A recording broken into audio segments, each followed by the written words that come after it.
ao Historizando. O nosso assunto de hoje é imperialismo, assunto esse pedido muito por vocês aqui nos comentários. Como é um assunto muito extenso e que envolve os continentes da África, da Ásia e da América, eu vou dividir esse vídeo em duas partes.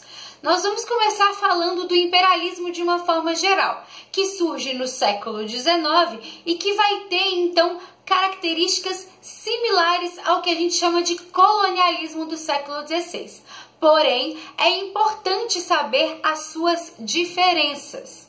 O imperialismo do século XIX é num momento de revolução industrial, da segunda revolução industrial na Europa, em que os excedentes de capital e os excedentes de produção precisavam de algum lugar para ir. Logo, os europeus acabaram achando que seria uma boa alternativa colonizar a África e a Ásia para então lançar esses excedentes. Por isso que, no imperialismo do século XIX, o contexto é a segunda revolução industrial, nós temos o continente da África e da Ásia sendo explorados, e nós temos então investimentos, já que há um excedente de capital, nós temos busca por matéria-prima e mercado consumidor, e até mesmo colocar o excedente populacional europeu nesses continentes, já que a Europa passava por um período chamado de Belle Époque, e essa Belle Époque, além de modernizar o continente europeu, vai fazer com que a expectativa de vida aumente e a população, inclusive, também aumente, já que nós temos a indústria farmacêutica e a questão da saúde melhorando nesse período.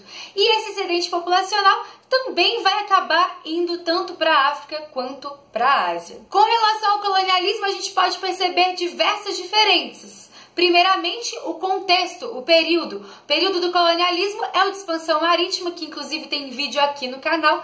Tem também o continente foco, seria a América. E a questão maior seria a busca por riquezas e a expansão da fé católica com os jesuítas, que a gente já viu aqui no canal a colonização do Brasil e da América Espanhola também. Com relação a esse imperialismo, temos diversas justificativas que o europeu lançava na época justamente para poder explorar o continente africano e o continente asiático.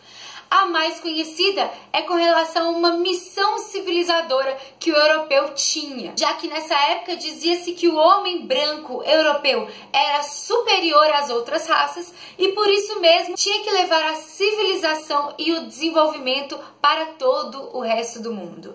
Olha só que bonzinho que é ser homem europeu. Além disso, para completar essa justificativa, existia a famosa frase, o fardo do homem branco. Porque não basta só você falar que você precisa ir no território do outro, explorar o território do outro para levar a civilização, como você também tem que falar que é uma dificuldade, é um fardo, é um peso você fazer isso. Que dozinha desse homem europeu do século XIX, não é mesmo? Vocês já viram algo parecido por aqui no canal? Pois é, para quem assistiu o vídeo de Estados Unidos no século XIX, você ouviu falar do Destino Manifesto?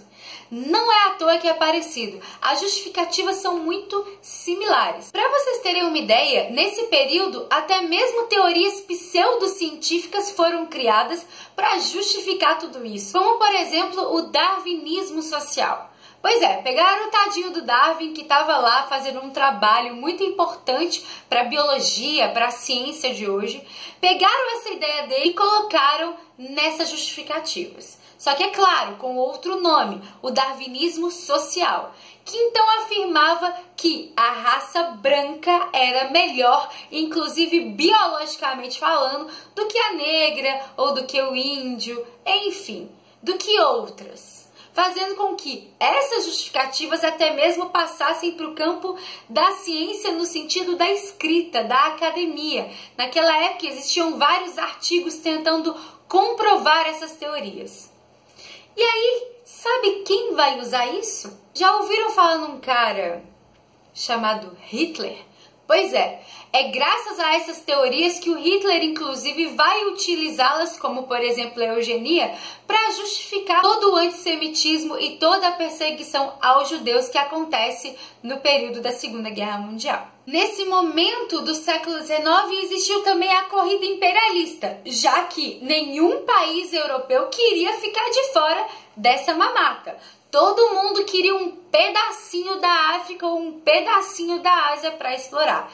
E é por isso mesmo que aumentam então os conflitos entre os europeus e aumenta-se também as questões nacionalistas, já que muita gente por aí acabava justificando que a França e o francês tinha que colonizar e tinha que civilizar a África, que era bem melhor, ou que a Inglaterra, ou que a Alemanha. Enfim, nacionalismos exacerbados no século XIX, que a gente inclusive viu também sobre isso no vídeo de unificação italiana e alemã. Com relação ao imperialismo na África, a gente tem que entender que o continente africano nesse período foi o que mais sofreu intervenções.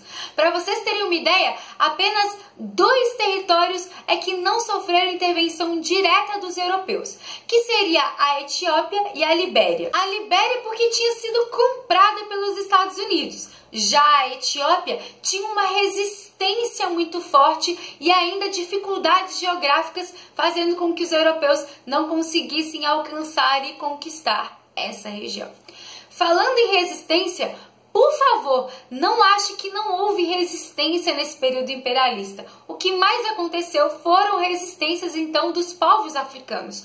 Porém, a Europa, naquele momento, tinha uma tecnologia de armas muito maior do que a África, fazendo com que, então, esses territórios africanos sofressem bastante. A princípio, investidores particulares é que começaram esse processo do imperialismo e depois os governos acabaram entrando também. A partir de 1857, a França já tinha então domínio de alguns territórios na África, como a Tunísia, a Argélia, o Congo, entre outros. E em 1869, o Egito era então controlado tanto pela Inglaterra quanto pela França, e aí foi construído o chamado Canal de Suez. Canal esse que vai então encurtar as distâncias entre o continente africano e o continente europeu. E aí a gente para pensar que hoje esse canal é muito criticado às vezes, porque muitos imigrantes saem da África e vão para a Europa. Mas se a gente pensa na história desse canal, ele foi construído pelos europeus e para os europeus. Então hoje em dia é fácil falar mal, né? Sendo que na época ele foi construído para explorar cada vez mais o continente africano. Enquanto a porção norte da África estava sendo cada vez mais dominada pela França, a porção sul acabou sendo dominada pela Inglaterra, fazendo que inclusive em 1899 a 1902 nós temos a chamada Guerra dos Boeres, que é uma disputa entre ingleses e holandeses pela região sul da África, que era muito rica em diamantes. E aí gera então a União Sul-Africana depois de uma vitória dos ingleses. Para você entender um pouquinho mais sobre a África do Sul, aconselho a assistir o vídeo que a gente tem aqui no canal sobre o Apartheid. Devido à predominância dos ingleses e dos franceses no continente africano, existe um aumento das tensões entre os europeus, pois outros países também queriam fazer parte dessa corrida imperialista. E é por isso que em 1885 eu tenho a Conferência de Berlim, ou a Conferência da Partilha da África. Então, basicamente, os países europeus se reúnem para dividir o continente africano. Tipo, um pedacinho para você, um pedacinho para mim. Já pensou? E é exatamente isso que acontece. E ela acontece em Berlim porque a Alemanha é que pressiona essa conferência, já que, como a gente também viu aqui no canal, a unificação dela foi tardia e por isso ela entra tarde na corrida imperialista. Nessa conferência foi assinado um tratado para evitar conflitos, mas observem no mapa que eu vou colocar aqui para vocês que a Inglaterra e a França ainda tinham um predomínio muito forte. E é por isso que mesmo com a Conferência de Berlim, ainda existiam tensões entre os países europeus, fazendo com que, inclusive, a Alemanha acaba financiando revoltas nas colônias inglesas e francesas para tentar causar conflitos e tirar essas colônias da Inglaterra e da França. Esse período imperialista que a África passou aumentou muito a segregação racial no continente. Aumentou também o nível de tensão desse continente, já que, como a gente viu, as divisões que existem hoje no continente africano não são divisões naturais, geográficas ou a partir de povos, mas são divisões que a Europa então obrigou a África a ter, fazendo muitas vezes com que tribos amigas se separassem e tribos inimigas se unissem, se juntassem. Então, até hoje no continente africano, nós temos diversos conflitos e problemas sociais graças a esse imperialismo. É muito importante a gente compreender esse movimento para, inclusive, entender o porquê a África sofre tanto até os dias de hoje. Bom, é isso. Eu espero que vocês tenham gostado. Vocês já assistiram a algum filme sobre esse assunto? Hotel Ruanda é o mais conhecido. Você conhece outro? Indica para mim aqui embaixo, por favor. No próximo vídeo a gente vai tratar do imperialismo na Ásia, e se você ainda não estudou sobre o imperialismo americano, ou mais especificamente o imperialismo dos Estados Unidos, assiste o curto historizando sobre doutrina Monroe e Big Chic. Lá você vai entender como os Estados Unidos exerceu essa influência imperialista. Tem também o vídeo de Estados Unidos no século XIX, que também fala desse imperialismo, mas até mesmo dentro do país, já que tem a expansão pro oeste, a questão com os indígenas, entre outras coisas. Então assiste lá que eu acho que você vai gostar. Curte o vídeo, se inscreva no canal, tem a página do Facebook e o Instagram para você comunicar e saber mais ainda sobre o Historizando. Muito obrigada pela sua atenção, um beijo e até a próxima. Porque não basta só você justificar e pra nessa edição. Já ouviram